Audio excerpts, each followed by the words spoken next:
Hey, good morning, guys. It is June 23rd, and Chambers is in Isaiah 53. It's a familiar passage to most people who have been, well, at least to people who have grown up in hearing sermons in church, which is a man of sorrows, acquainted with grief, talking about Jesus. It is Isaiah, many times throughout the book of Isaiah, um, has these kind of foretellings of the Messiah, and I wonder, and I don't know if Isaiah really knew exactly what he was speaking of, or if these words just kind of came out as he was just being faithful to God to speak through him. But he says in 53, Isaiah 53, he grew up before him like a tender shoot and like a root out of dry ground. This is interesting. We just talked about this last night in Bible study, but he had no beauty or majesty to attract us to him. Nothing in his appearance that we should desire him. There's nothing spectacular about Jesus as a person. He was a normal person. He took on, I'm trying to remember what we were talking about, but he took on flesh. He took on human form, and it wasn't anything spectacular. He didn't look like anything special. He was despised and rejected by men, a man of sorrows and familiar with suffering. It's interesting then, because Chambers takes it into this idea of sin and what sin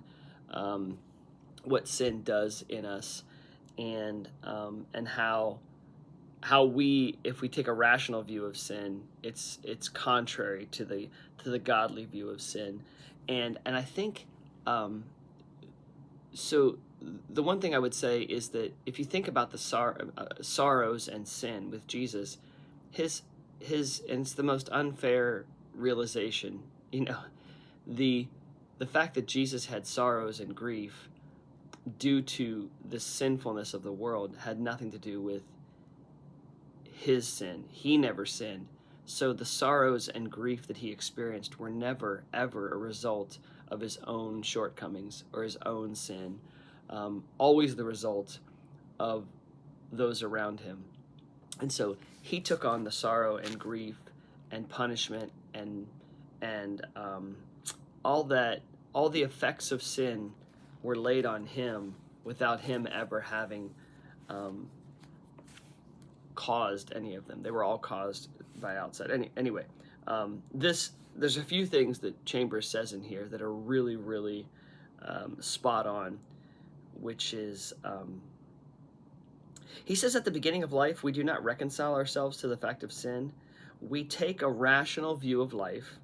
And this is such if we're not careful, the common sense of um, debits and credits and how we kind of, um, the gospel itself doesn't make a whole lot of sense. So when we try to make sense of it and in our own rational minds, here's what we come to.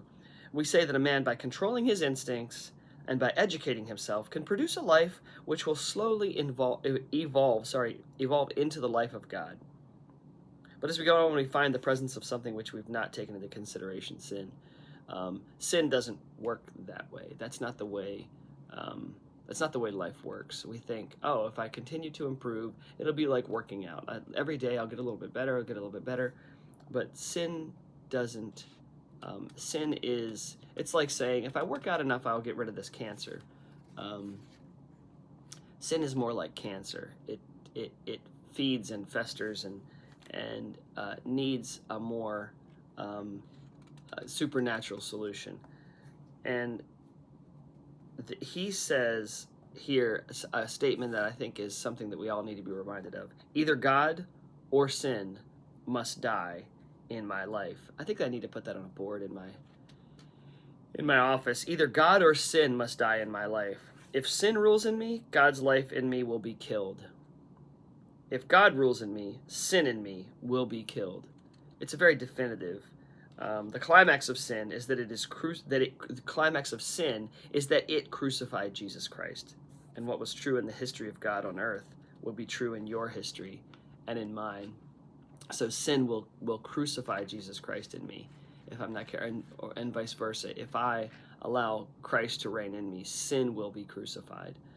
And so that's enough of a reminder today. I think that's a really great place to just kind of rest it.